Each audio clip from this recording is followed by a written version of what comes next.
tenemos claro, porque una cosa sí hay que tener clara, tenemos claro que aquí estamos por un problema de drogas, por un problema de adicción, pero que el problema no son las drogas, el problema no es la adicción.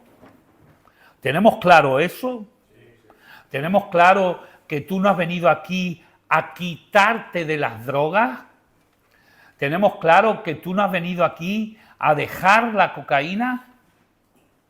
¿Tenemos claro eso o todavía seguimos con antiguos patrones de conocimiento, de un vago conocimiento y un insuficiente conocimiento sobre tu enfermedad y tu problemática, que a lo mejor crees que es la cocaína, el alcohol, la prostitución, el juego? A lo mejor todavía crees que ese es tu problema. Pero creo que no, ¿no? Que hoy por hoy uno sabe que la sustancia o el hábito adictivo no es el problema, es la consecuencia final de un problema interno.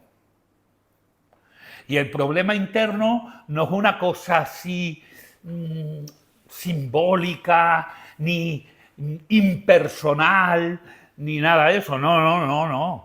Es una problemática personal. Y es una problemática que subyace, que está, que nace, crece y se reproduce dentro de ti, dentro de tu carácter, dentro de tu ser, dentro de tus emociones. ¿Por qué? Porque crees de una determinada manera, vives de una determinada manera, sientes de una determinada manera, interpretas la realidad y con ella las circunstancias que pasan y las cosas que te suceden de una determinada manera. Y ahí está el problema, en cómo tú disciernes la realidad. La pirámide de prioridades que tú tienes en la vida. ¿Qué concibes por felicidad? ¿Qué concibes por plenitud? ¿Qué concibes incluso por divertimento? Por pasártelo bien. ¿Qué es para ti pasártelo bien? Si yo preguntara ahora, ¿qué es para ti pasártelo bien? Claro, ahora seguramente muchos de vosotros intentaríais engañarme diciendo, no, para mí pasármelo bien es estar una tarde con mi mujer y mis niños tomando café. Pero hace 2 meses no era así. O sea que me extraña que en 2 meses el concepto de diversión haya cambiado tanto. Realmente me extraña. Si tú eres sincero contigo mismo y te respondes, ¿qué es para ti pasártelo bien? Divertirte. Seguramente la idea, la creencia que tengas sea errónea, sea equivocada. ¿Qué es para ti la felicidad? Seguramente sea errónea. ¿Qué es para ti la amistad? ¿Qué es para ti el amor? ¿Qué es para ti el matrimonio? ¿Qué es para ti la maternidad, la paternidad? ¿Qué es para ti el trabajo, lo laboral? ¿Qué es para ti la sociedad? ¿Qué es para ti las relaciones personales? ¿Qué es para ti la familia? ¿Qué es para ti el dinero? ¿Qué es para ti las leyes? Si yo te hiciera toda esta serie de preguntas y tú me respondieras con el corazón, con la honestidad, y no me respondieras a mí, sino que te respondieras tú mismo, seguramente la mayoría de las definiciones que tú harías de cada uno de estos conceptos estaría equivocado. Seguro. Y de ahí estos patrones de comportamiento.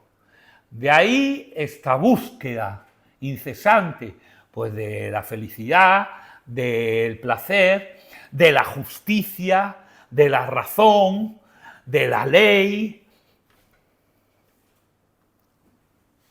Equivocados. Entonces la problemática que está detrás de un consumo, de una adicción, no es ajena a nosotros, forma parte de nuestra identidad, forma parte de nuestro carácter, forma parte de nuestro ser, de cómo concebimos nosotros la vida, de cómo concebimos las relaciones, etcétera, etcétera, etcétera. Entonces no es ajeno.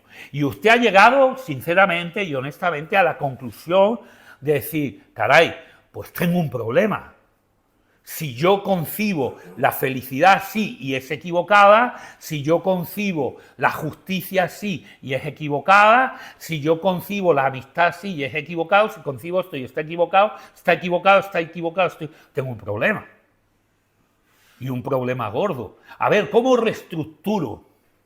A ver cómo reorganizo, a ver cómo me replanteo todas esta serie de cuestiones para llegar a un discernimiento correcto, una vivencia correcta y un patrón de comportamiento correcto.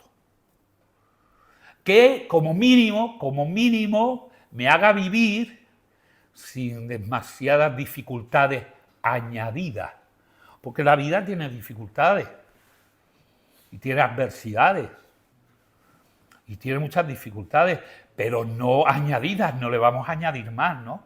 Que por lo menos mis patrones de comportamiento que nacen en mis creencias racionales sean correctas y me eviten más adversidades de las que tiene la propia vida, ¿no?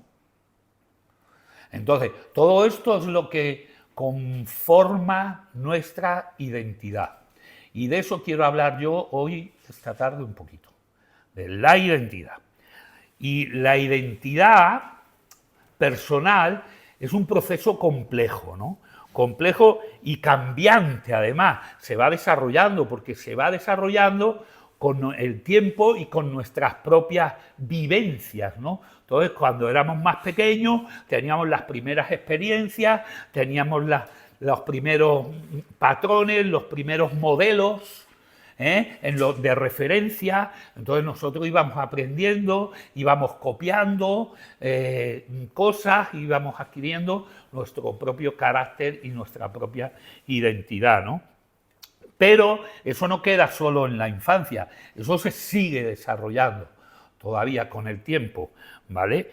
Entonces es a lo largo de toda la vida. Y entendiendo en las disciplinas filosóficas, la identidad se entiende como el alma, ¿no? Muchas veces hemos definido qué es el alma. El corazón, el alma es la unión de la razón y el corazón, o sea, la unión del entendimiento y el sentimiento. Toda la parte cognitiva y racional de la mente y del cerebro conectada con toda la parte emocional de nuestro sistema sináptico para sentir, ¿no? Entonces, esa unión, esa fusión, es lo que se denomina el alma y es lo que, de alguna manera, nos viene a dar el carácter, ¿no? Que luego englobará a nuestra identidad, a nuestro ser, ¿vale? Entonces, tiene múltiples y variadas definiciones como identidad personal, ¿no? El concepto de identidad personal. Ahora, supone un proceso mediante el cual la persona crea, con el devenir de los tiempos y de los años, una imagen de sí misma. O sea, también es la percepción de uno mismo con él, ¿no? Y que da respuesta a la trascendencia de la pregunta de ¿quién soy yo? Muchas veces hemos hecho este ejercicio, ¿verdad? Y os he preguntado, ¿tú quién eres? ¿Tú quién eres? Y no he esperado que me dijeras, yo soy Antonio Benítez, soy terapeuta, tengo 59 años, vivo en Sevilla. No. Porque eso es lo que hago. Y esos son los signos evidentes. Pensando un poquito e interiorizando un poquito más la pregunta, ¿yo quién soy? ¿Qué es lo que realmente me define? ¿Me define una edad, un nombre y un trabajo? ¿Eso es lo que me define? o hay algo más que me defina, ¿no? Entonces, es un poquito lo que en esto se desarrolla, ¿no? Y un momento determinante en la consolidación de la identidad personal es la adolescencia. La adolescencia es un proceso y aquí nosotros en este proceso de crecimiento personal y psicológico y terapéutico tratamos muchas veces aspectos de la adolescencia, porque en la adolescencia es donde se han forjado muchos patrones, ¿no?, de conducta, de pensamiento, de prioridades, ¿vale? Y es en la adolescencia, momentos en la que la persona reelabora todo lo vivido durante su niñez y lo integra en una imagen personal y particular de sí mismo, ¿no? Bien, ahora, las características de la identidad personal, yo os voy a dar dos aspectos generales de las características de nuestra identidad personal, ¿vale? Una, la relación de la persona consigo misma, y dos, la relación de la persona con su entorno. O sea, de alguna manera, un aspecto intrapersonal y un aspecto interpersonal, conmigo mismo y con los demás y el mundo que me rodea, ¿no?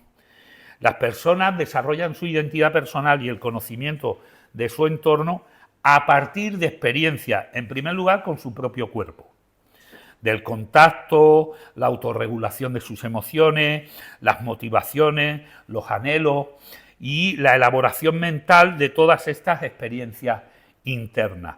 O sea, que si nosotros durante la adolescencia hemos tenido experiencias físicas agradables y aceptadas, sin violencia, sin trauma, sin contratiempos y nada, pues eso irá forjando una imagen de nosotros mismos y un carácter de nosotros mismos suficientemente equilibrado.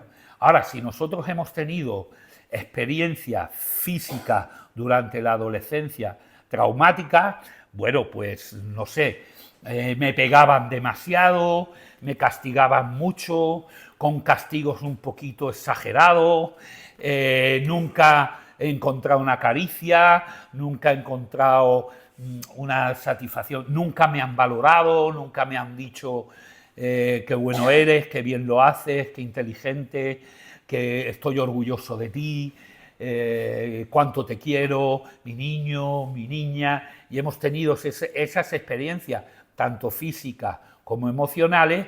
Nuestra identidad puede elaborarse, bueno, pues agrietada, por así decirlo, ¿no?, con algunas fallas, con algunas roturas, con algunos vacíos, ¿no? Entonces, por otro lado, también la relación con la familia, en la escuela, por ejemplo, en su entorno natural, sociocultural, ¿no?, en el entorno más inmediato, pues cuando uno es adolescente, los círculos de amistades.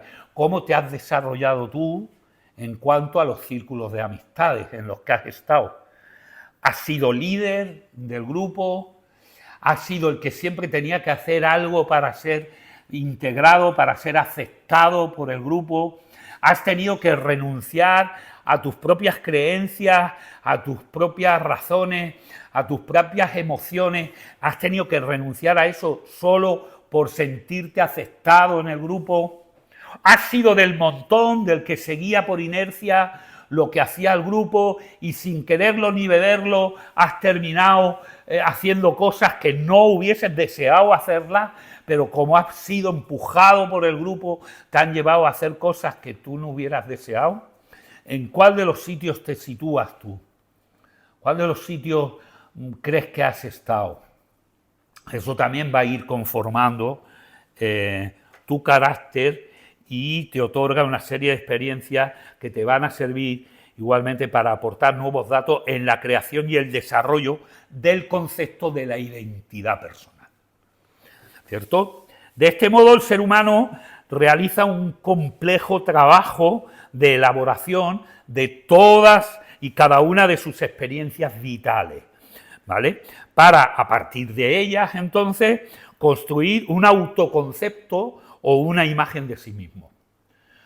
a raíz de esas experiencias, todas esas juntas, la familia, el colegio, en el colegio eras lo mismo, el líder, eras el tonto, eras el listo, eras el del montón, eras el que siempre sacaban a la pizarra y te ridiculizaban, o eras el sabijondo, o eras al que siempre expulsaban de clase, o todas esas experiencias que has ido viviendo, cómo te ha gritado el maestro, cómo se te ha puesto en evidencia delante de tus compañeros, o cómo al contrario, cómo te has sacado como ejemplo y te ha puesto de ejemplo delante de tus compañeros y te ha valorado según cómo haya sido esa vivencia, tanto en la familia, en la escuela, como en el círculo de amistades, así va a ser tu autoconcepto, el concepto que tú tengas de ti mismo.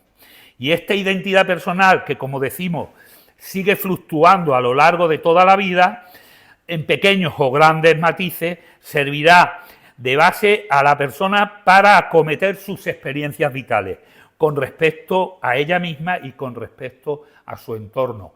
Porque eso mismo y esos mismos patrones de comportamiento pueden trasladarse, ahora que somos más mayores, a ámbitos laborales, por ejemplo, a ámbitos familiares cuando uno debe de ser cabeza de familia. Entonces vemos, por ejemplo, padres que no toman el sitio que les corresponde tomar como padres de familia, como padres a la hora de la casa, a la hora de la educación, a la hora de la relación con su esposa, y esposas igual, esposas que no toman su sitio en la casa, bueno, a la hora de eso, de la relación con el marido, la relación con los hijos, con el dinero y la administración del dinero, con la alimentación, con la limpieza, con todo lo que es llevar una casa adelante, tanto hombres como mujeres. Aquí no estamos haciendo distinción de género. Estamos diciendo que todas esas vivencias te van a repercutir y van a formar un autoconcepto de ti que luego va a influir en todas esas áreas. Y eso va a tener un resultado de situación. ¿En qué situación te encuentras? Pues yo me encuentro en una situación que no puedo más, ¿qué tal? Pero ¿a raíz de qué? A raíz de todo esto.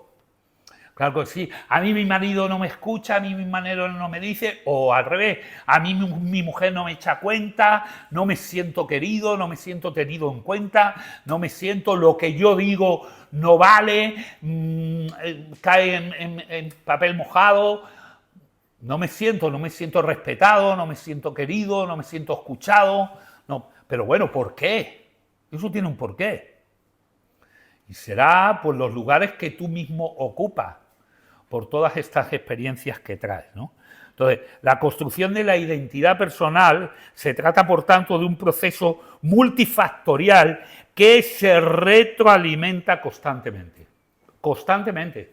O sea, que es verdad que empezó en la tierna infancia, se hizo fuerte en la adolescencia, pero que ahora en la edad adulta se sigue retroalimentando, ¿vale? Constantemente, en donde las experiencias vitales van creando esa identidad personal.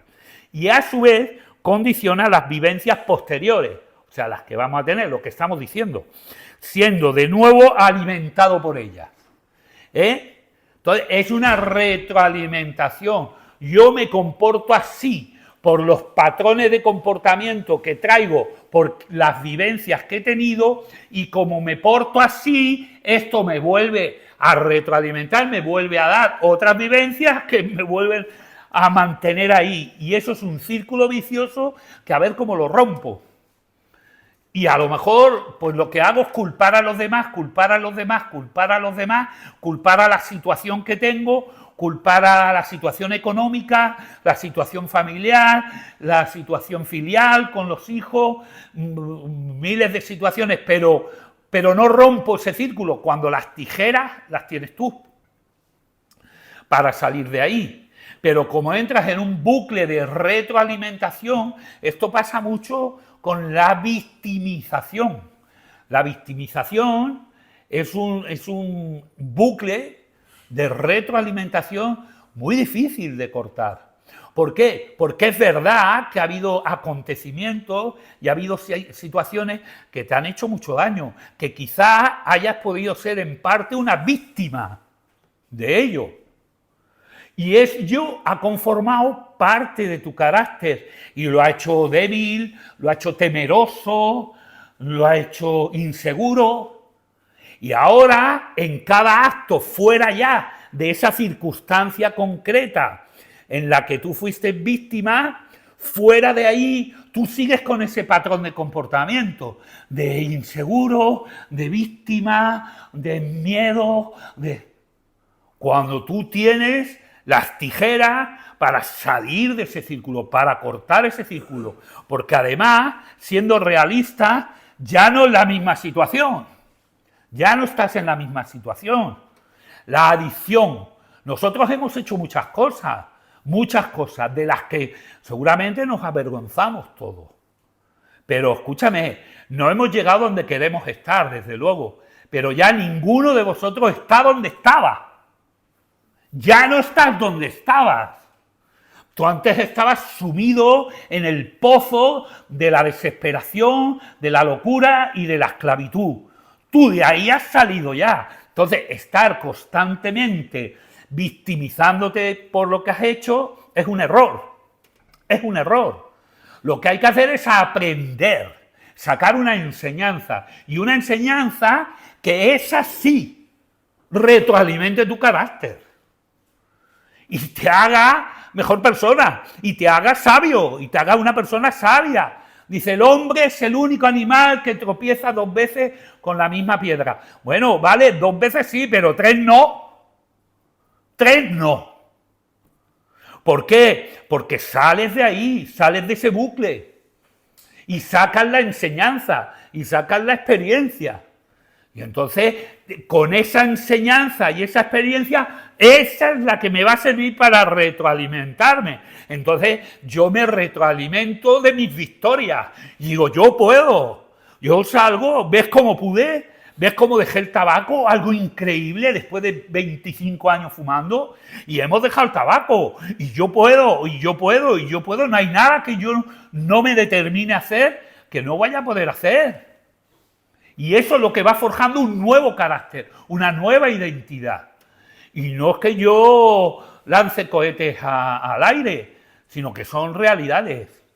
Hemos salido de donde estábamos. Entonces, sal con la lección aprendida para no volver ahí, no volver al victimismo, al fracaso, a la decepción, a la deuda, porque hay un aspecto que nos esclaviza muchísimo a los adictos, y es vivir y sentir, mejor dicho, sentir que vives en deuda por lo que has hecho.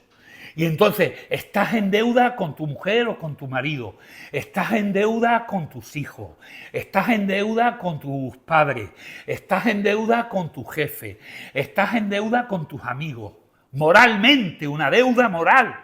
Pero luego también estás en deuda con el banco, estás en deuda con Hacienda, eso es otro tipo de deuda.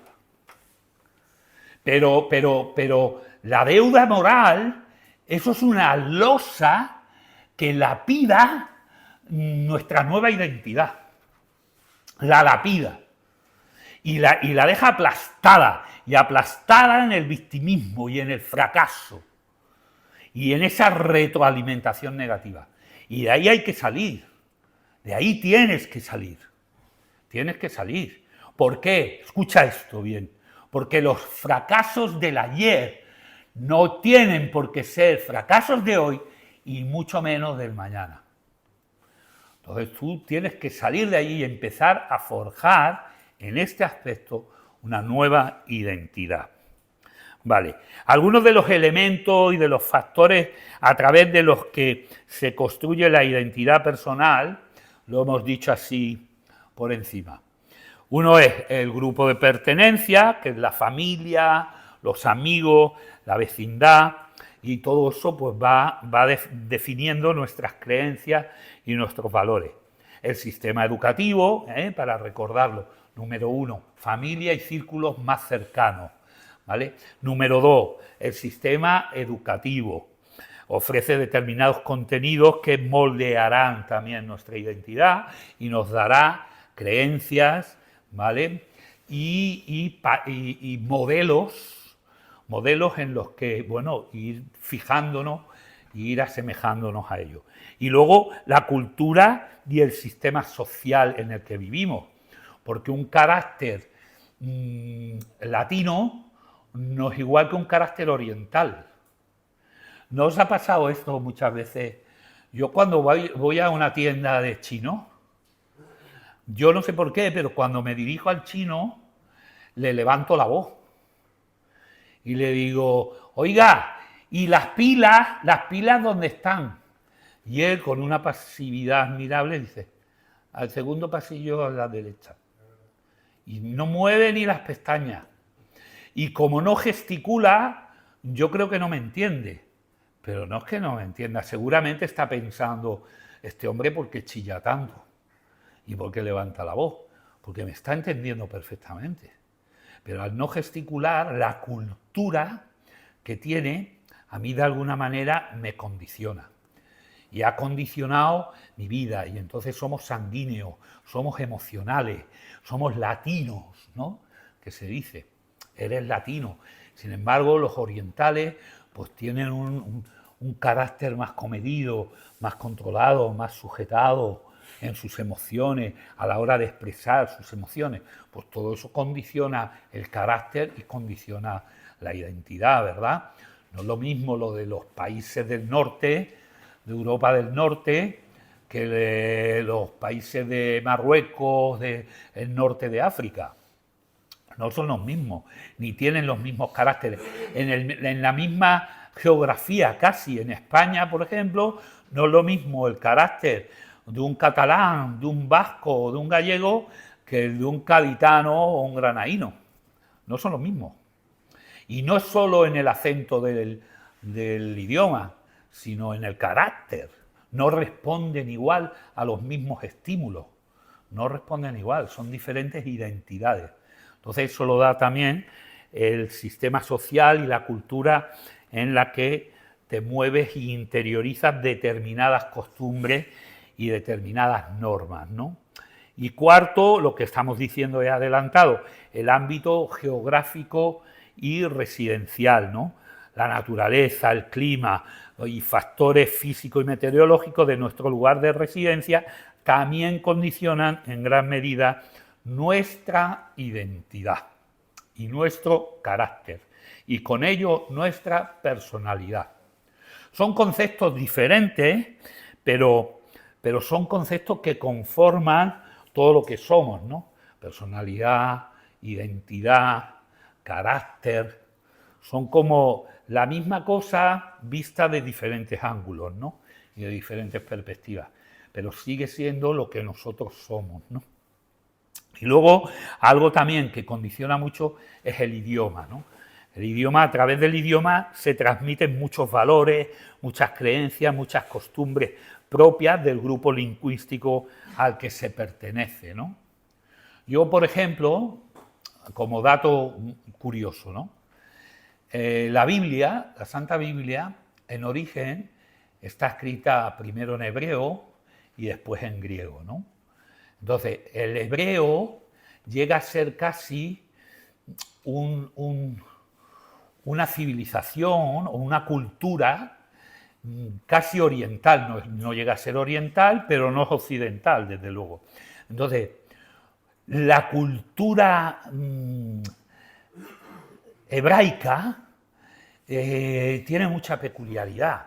Por ejemplo, a la hora de hablar, ellos tienen una sola palabra, puede significar muchas cosas, pero muchas, pueden significar 15, 20 cosas diferentes.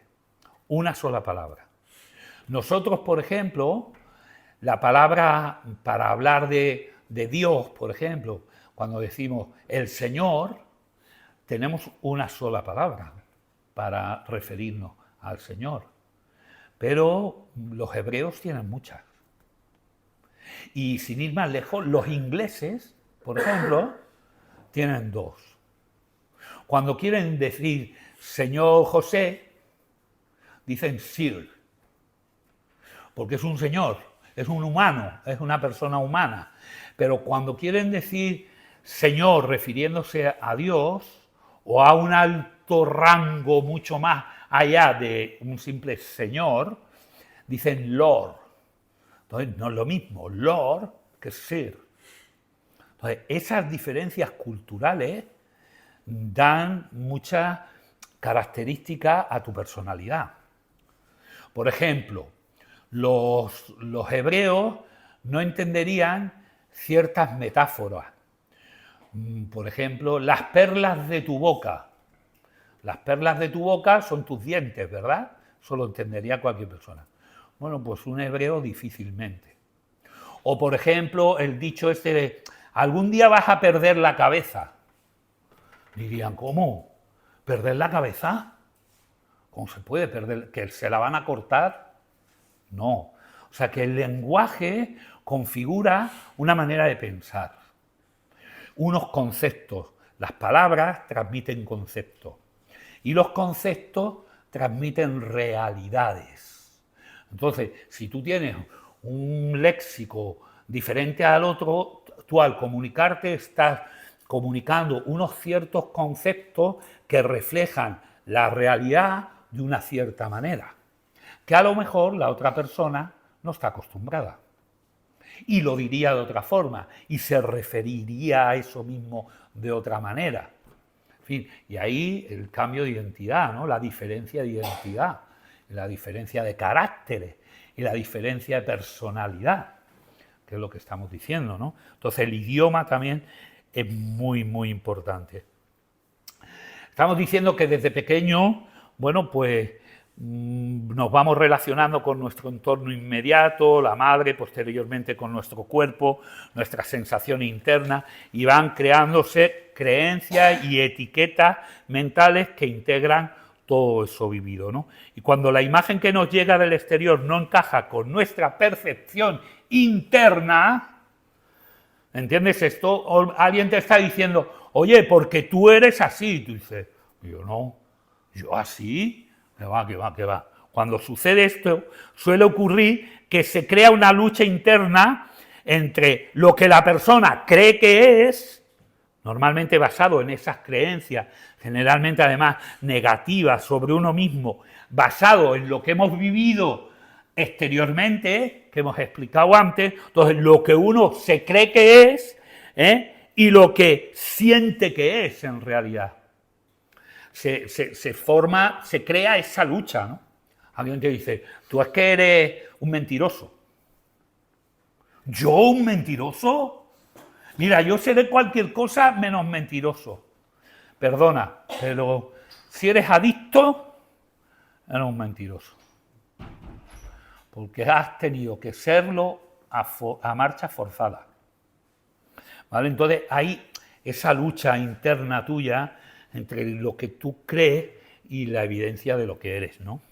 Y en estos casos hay experiencias vitales, críticas, bueno, pues cambios de ciclos, rupturas sentimentales, duelos, despidos, que llevan a estas personas a sufrir desgarradoras crisis de identidad. O sea, la crisis de identidad. Yo creía que podía confiar en esta persona. Yo creía que este amor era para siempre. Yo creía que esta amistad nunca me iba a fallar. Pues yo creía que decía siempre la verdad. Pues yo creía que siempre que era una buena persona. Aquí se descubre mucho eso, ¿eh? Pues yo no creía que había hecho yo tanto daño.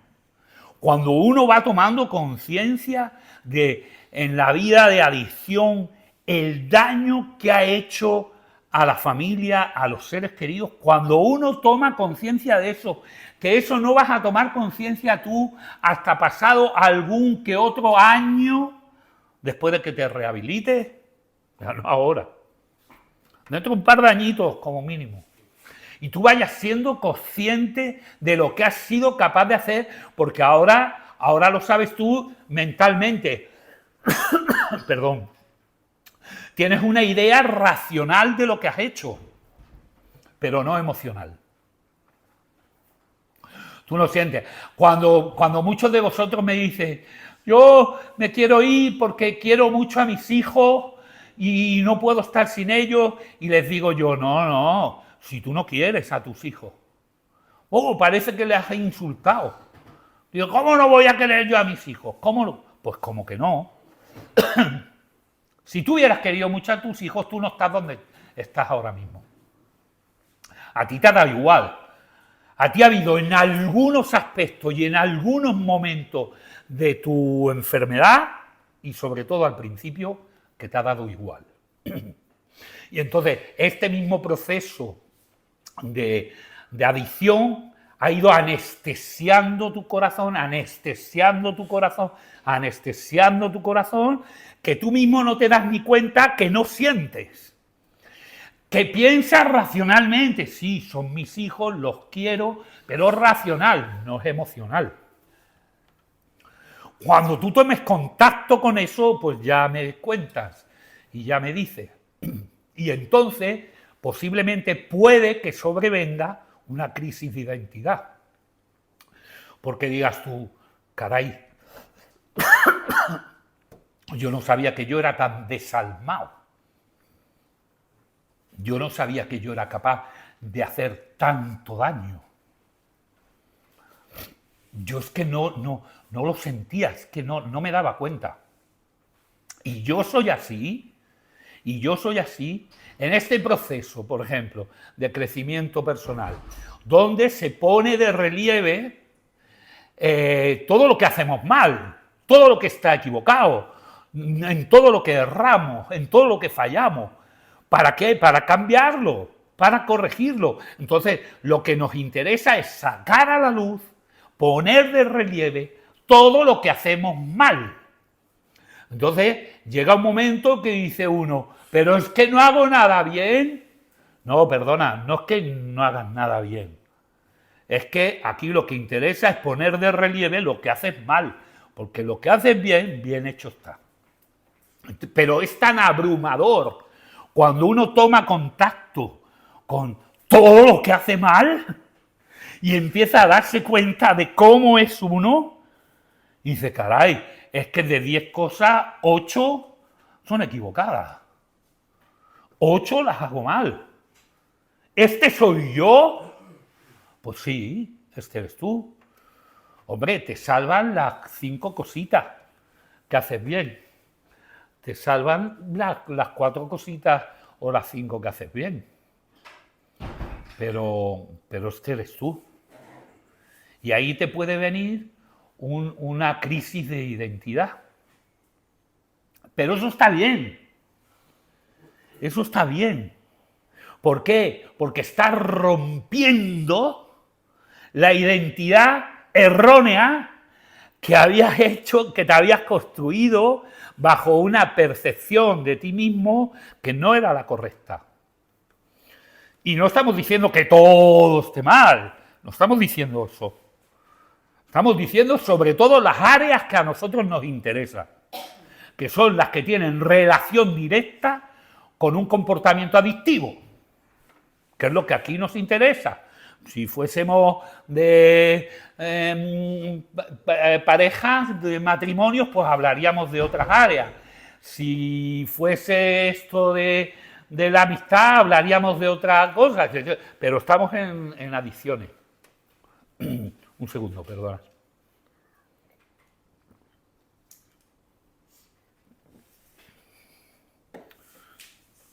Entonces, hasta cierto punto, nos interesa de que haya una ruptura, de que haya una crisis de identidad. Lo que no interesa es que te quedes en el vacío. Eso es lo que no interesa.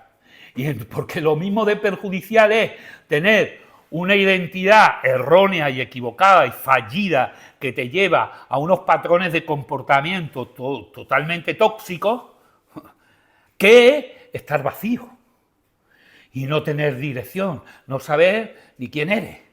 Claro, estamos en las mismas, estamos en cualquiera de los dos polos. No, Lo importante es que si hay una ruptura y una crisis de identidad, que debe haberla,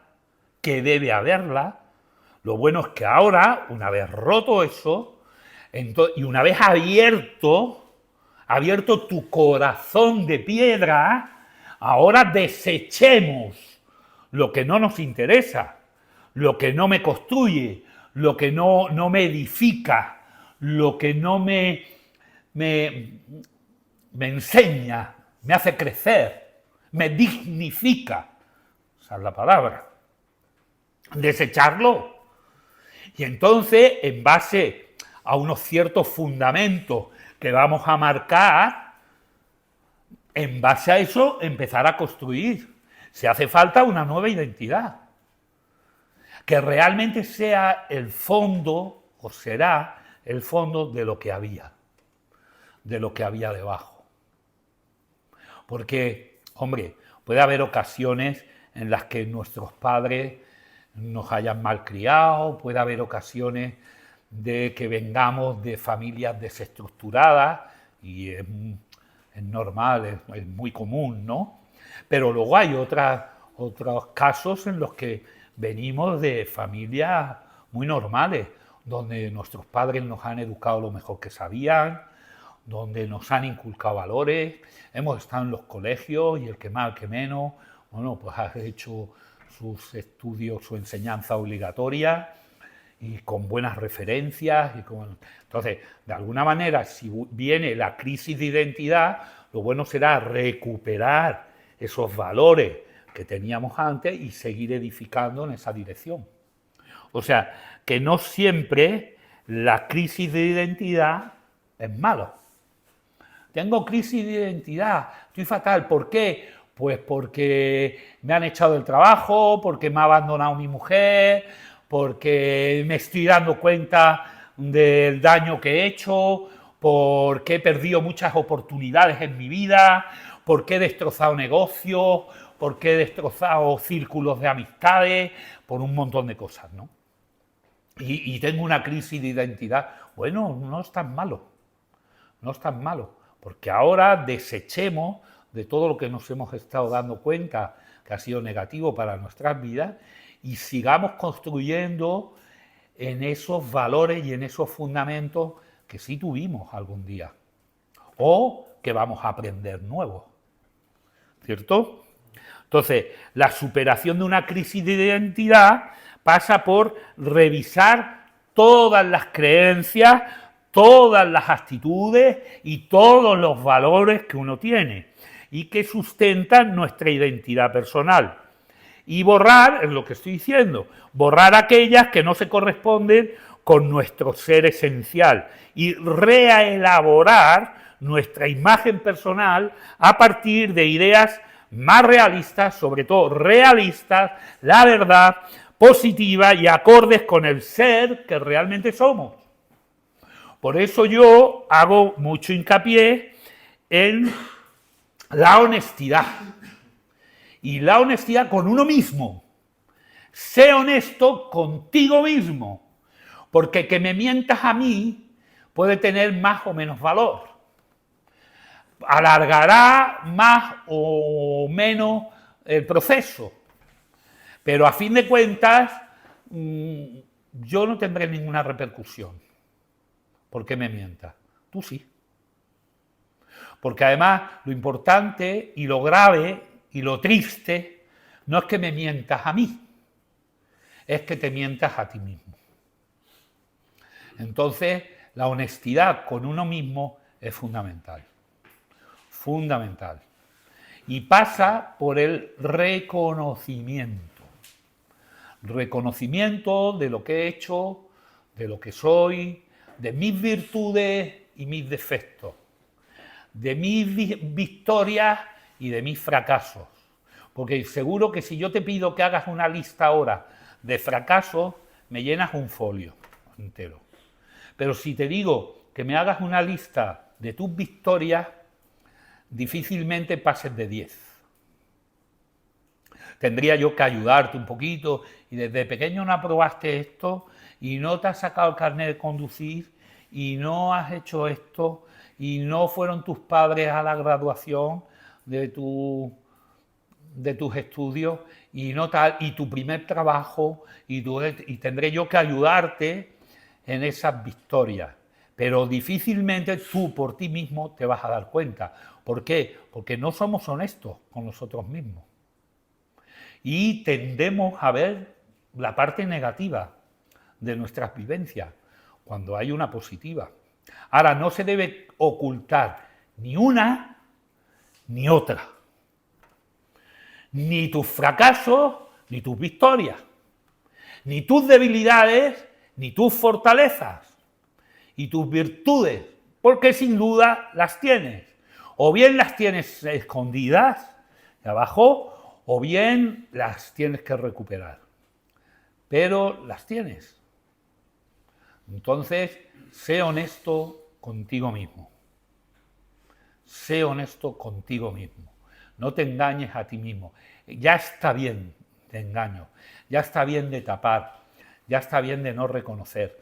Y más en este ámbito que es un ámbito protegido y seguro. Y porque tú reconozcas tus debilidades, nadie te va a hacer daño aquí. Es para este ejercicio, este espacio se crea para eso mismo, para que tú seas capaz de ser honesto contigo mismo.